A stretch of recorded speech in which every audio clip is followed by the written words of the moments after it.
We live in a twilight world. Let's do another quick recording, shall we? So I'm going to try and use some drawing with this one to help illustrate what I'm talking about. So tomorrow, let's go with yellow. Tomorrow is allegedly the 3rd of the 3rd on our fake matrix calendar. Okay? Who knows what the real date is? I don't know. But they tell us it's the 3rd of the 3rd on the Gregorian calendar system. And of course, that marks the 2-year anniversary of when I, began my little adventure and went over to Ukraine. And I done my first ever illusion warfare report. And probably the most famous one, the most controversial one. Some say it was the greatest thread that has ever existed. Some say it's the most goofiest, stupid thing they've ever read in their life. And, I love how much that winds people up. But anyway, I just want to clear up a few things, right, regarding the history of what happened. And, some background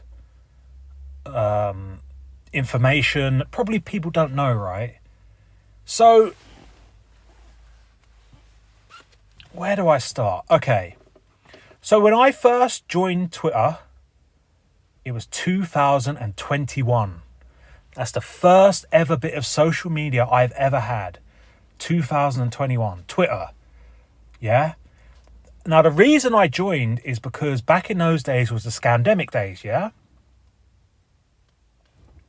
And all of my favourite people who were putting out some great theories back then, they still are now, but back then they were censored and it was very hard to find their latest podcast and so on and so on.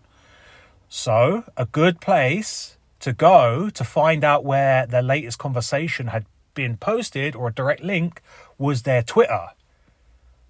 Because, each person has their own Twitter, and when they've done a podcast with someone, they post it, and then you can go click on a link and so on, yeah? Now, cleverly, these bastards over at Twitter, and this is all by design, essentially put it so you couldn't view the link unless you signed up to Twitter. Scumbags, they are really. But this is the whole thing of surveillance capitalism, right? They give you Twitter for free, or they want you on Twitter. They want you on some kind of social media as a way to track you. Surveillance capitalism, they call it. So, I had to then sign up to Twitter to, click on the links to see where my favorite people were doing their latest conversations. That's how they get us. Right. So anyway, I then now had a Twitter account. And, if I knew I was going to go on a path I would have chose a different name. I chose Les Luthor because, I don't know, I don't want to get into that today, but there's a whole load of synchronicities. But if I knew I was going to go on a path I would have chose a better @name over on Twitter. But I didn't really think of it. I just wanted to see where, like I said, those podcasts were happening. Anyway, as I was on Twitter, I thought, well, I might as well contribute into helping people, see Plato's Cave for what it is, right? As I've always said, if I'm going to be on the black cube, I'm going to sure as hell shut that black cube down if I'm going to be on it. So because I now had to sign up to Twitter, I thought, right, I'm going to proactively get to work to showing people. Now, my area back then, this is before I went to Ukraine, before I started putting forth my illusion warfare concept, was numerology. So all I was essentially doing was pointing out that every news story, every bit of world stage theatre had numerology intertwined into it. Whether that's just the length of the video, the view count. Like say if we went onto YouTube right now, the first video, it would have 33,000 views and would be about 3 minutes and 3 seconds long, and so on and so on. And I was making a point of, highlighting this to everyone, saying, and basically suggesting the idea that they are using numerology within these news stories to do something, put spells on the masses, I don't know, energize their fiction, I don't know, but I was pointing out successfully the numerology, okay? So I was down as a numerology guy. Oh, and just as a side note, numerology, yes, pro-numerology. I like numerology. I think there's something to numerology. Gematria is a joke. Gematria is there to make numerology look stupid. So if you're sticking to Pythagorean numerology, Chaldean numerology, great. If you're stepping into the whole gematria thing, it's a waste of time. It's chicken feed. It's there to keep you busy. It means nothing, in my opinion. So, as I was a numerology guy, a lot of people would hit me up regarding the date of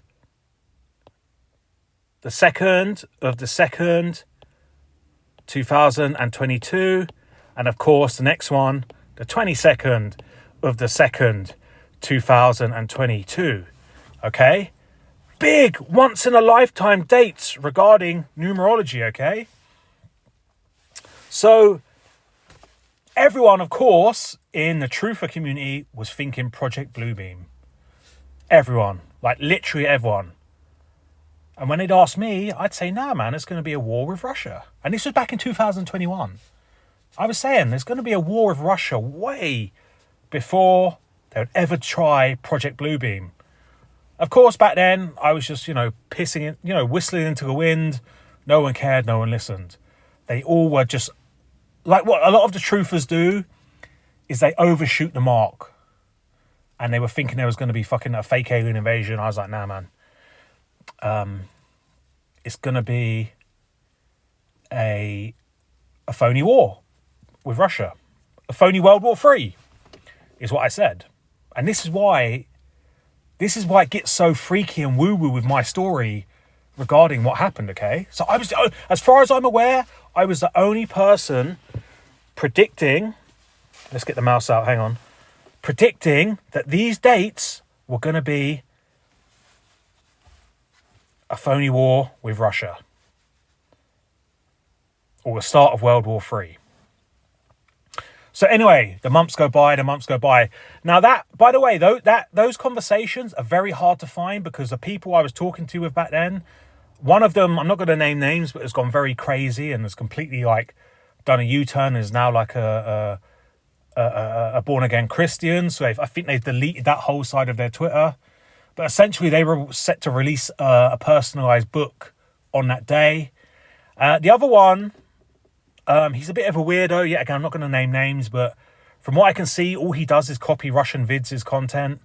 Stuff that Russian vids was, the auto hoax guy, Russian vids, flat earther guy was saying 10 years ago, and he just puts it out and he wants credit for it. So I don't know. So it's very hard for me to get evidence of those tweets where I said it because they've all been deleted as far as I'm concerned, or as far as I know. If I knew, like I said, if I knew the path, I wish I would have screenshotted them. But anyway, most people know what I'm talking about. Most people can remember this if they've been with me since the very, very beginning.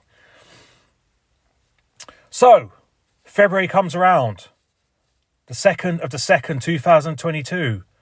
Out of nowhere, a blitzkrieg propaganda campaign starts over here in the UK, and I'm pretty sure it happened in most of the world, sounding the alarm about a potential Russian invasion, i.e. there was a gigantic Russian training drill happening on the border.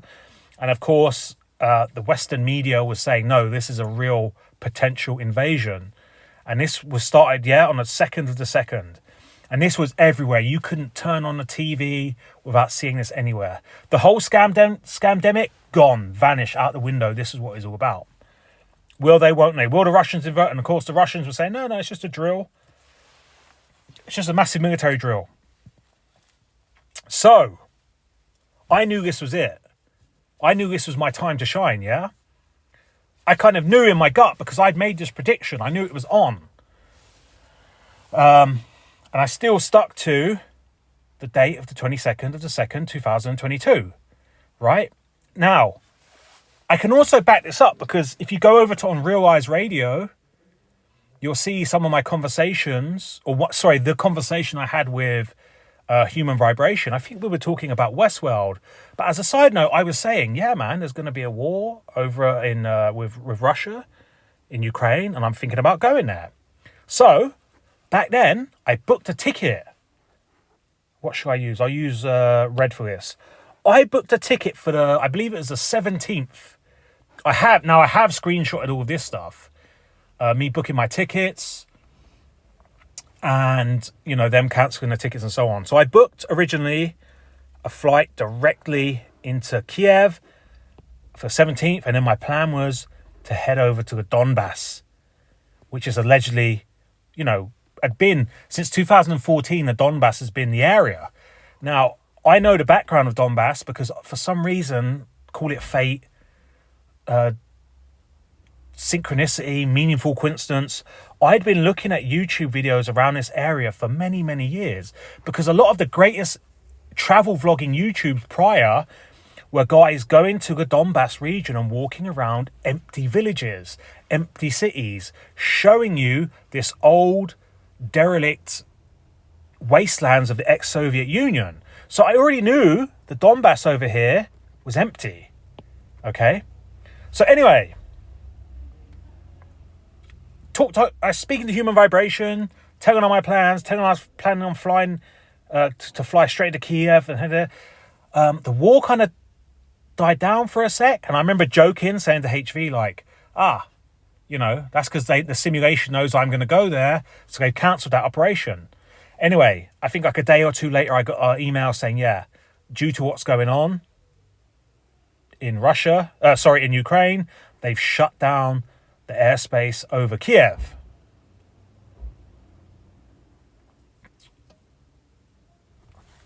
Next thing you know, the 22nd of the 2nd, 2022, the official start of the war in Ukraine. A lot of people think it's the 24th. No, it's the 22nd. Okay? The Minsk agreement was broken. Putin and essentially the Russian, the Kremlin, Russia had officially recognized the People's Republic of Luhansk and the People's Republic of Donetsk over here in the Donbass as independent states of Ukraine, and they put military vehicles into that area. That was it. The Minsk agreement had been broken. The 22nd of the 2nd, 2022. Minsk agreement had been broken. Now, people want to double check that. If you go on the Kremlin's website, you'll see on the 21st, the night before, Putin had his big announcement. And then on the 22nd, Boris Johnson gets on the world stage podium and announces that, the Minsk agreement has been broken, and so on and so on. Okay. So that was it. It happened. So at this point, I was like, right, I've got to go there. I know it's on. So, something I should also jog your memory. Something I should bring up. My original flight into Kiev, when I went checked online, it was £33. Yeah, I think it was with EasyJet. No, sorry, it was Wizz Air, £33. When I see them numerology numbers jumping at me like that, I look on there, £33, bang, I know that's a green light for me to go. That's a wink from the universe, £33, straight into Kiev, bang, £33. Not only is that ridiculously cheap, it's such a important, the number of hypnosis and so on and so on. So anyway, I thought I'm not giving up. And that's when I decided to fly, to basically do it the best way I could. I've been looking at routes in, and from I seen, it was to go from Luton into Warsaw and then do the rest of the journey by train. So I did that. Now, ideally, I wanted to be in Ukraine for the 3rd of the 3rd because I thought, do you know what? That's when they're going to do the fake takeover. That was my prediction. I was pretty wrong on that. But I thought they were going to do a fake takeover of the capital, Kiev, on the 3rd of the 3rd. Got that one wrong. I openly admit I got that one wrong because I was thinking, I don't know, it was more fake than I could ever imagine. But anyway, so I essentially couldn't get there the day before. I can't remember what the reason. I think perhaps the flights were too expensive, or I might have been working on the weekend. Either way, instead of getting into Ukraine on the 3rd of the 3rd, I left the UK on the 3rd of the 3rd. Landed in Warsaw, went straight to the border town, which they call Przemysl, or Shemesh. I don't know how you say it. you know what I'm talking about. And that's where I saw what I call the film set, the train station film set. If you see my thread, you know what I'm talking about. By far the most interesting stuff I came across was this border town in Poland, the border with Ukraine, where you could clearly see that this was a staged, managed event at the train station. The way it was set up with the lights, the cameras, the way they'd basically shut down parts of the train station, bottlenecking people, funneling them through, and so on. It was just amazing what I captured there. You got to see firsthand how they create the fiction. So I got there on the night of the third, and obviously I spent a whole night recording, getting some hardcore evidence, and it got to kind of late, I don't know, about 11 p.m, and I'm there looking for a hotel on the internet. Everything's fully booked. I kind of spoke to a local, and then he pretty much told me, he said, yeah, the hotels are fully booked, but not for Ukrainians. The mainstream media had come in and booked up every hotel in town for their staff. And allegedly, even a lot of these hotels were empty. They wasn't actually being used. The mainstream media, with their abundance of money, the power they have with money, just booked them up anyway, just in case. And then, most of the mainstream media, as I learnt firsthand being in that town, all the way from cameramen to sound guys to the journalists to the reporters, are all kind of, plutocrats. They're sons and daughters of the wealthy. It's kind of a fake imaginary job rich people give to their rich children. I'll go be a journalist for a while and go sit in a 5-star hotel on the border while you spew out bullshit about Ukraine, the Ukraine phony war. So yeah, man, I mean, how disgusting was that?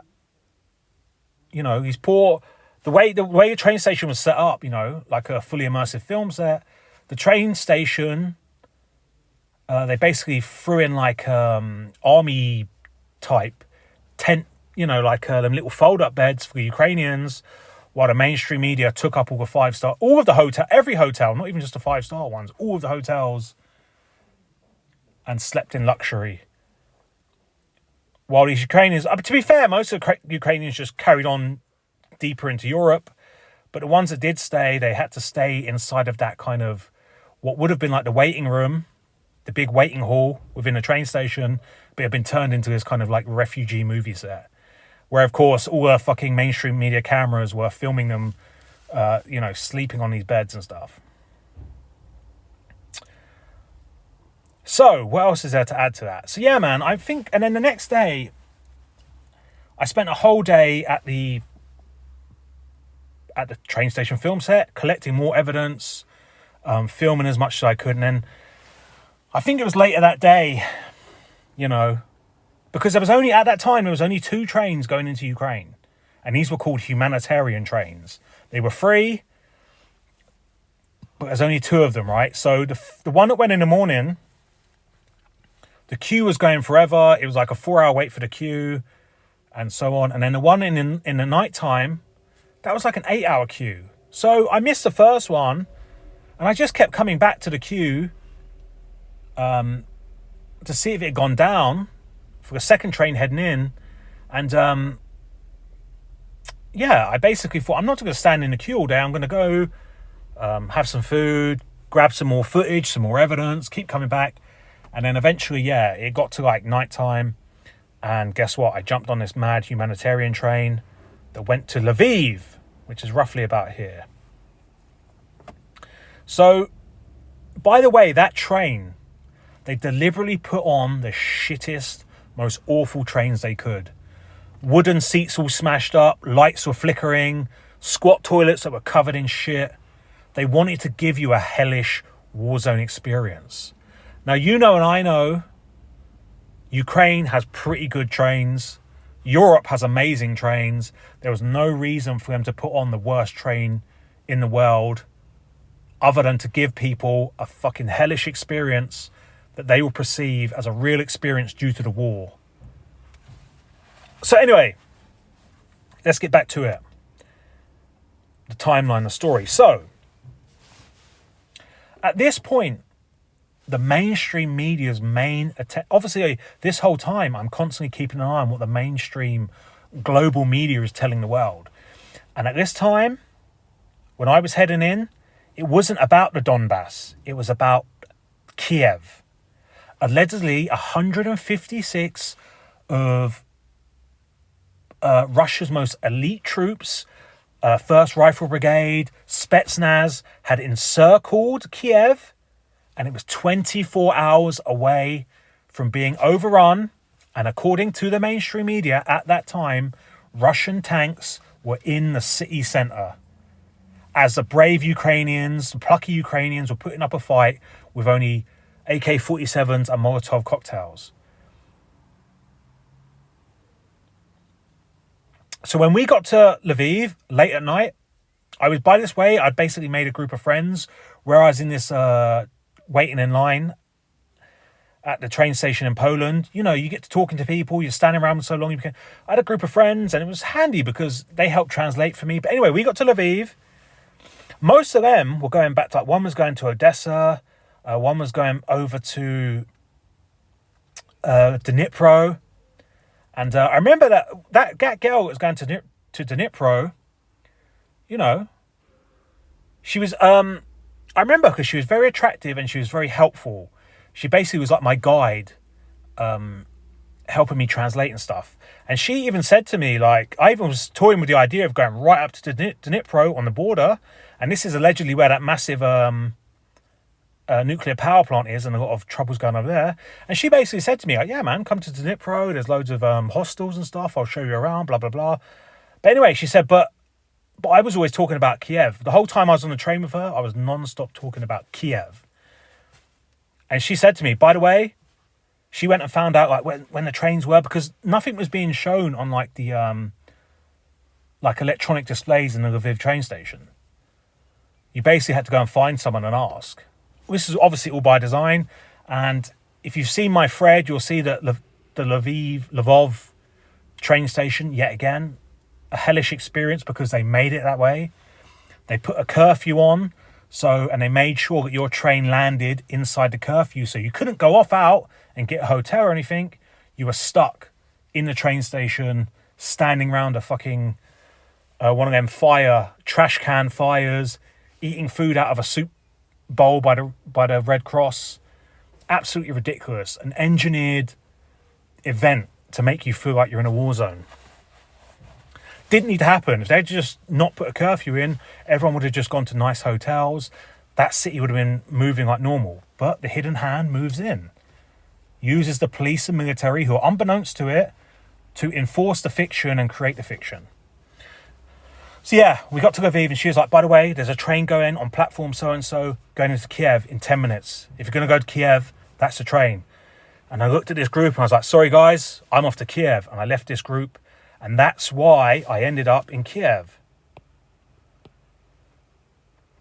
At the time, like I just said, yeah, the mainstream media was all about Kiev. They wasn't talking about Mariupol. They wasn't talking about the Donbass. It was all about Kiev, and that's why I went to Kiev.